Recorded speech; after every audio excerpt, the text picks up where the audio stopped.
Galing na tayo dito ngayon sa barangay Nangka. Ayan sa loob. So, nakausap na natin yung secretary nila, si Mary Jane Tan.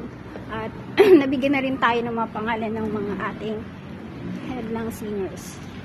So, ayan, napakaganda ng office nila, guys. At parang pag nasa loob ka, parang alam mo yung ang yaman ng dating. Ganon. So, ayan. First time ko kasi pumunta dito, no? So, ngayon ko lang nakita na ang ganda ng office ng Nangka. So, ayun. Salute dun sa ating mayor dito ng Nangka, diba? At saka yung mga kasamahan sa barangay. Hindi po naman hindi biro ang pagiging barangay workers, ha? Lalo na ang sahod nila maliit lang.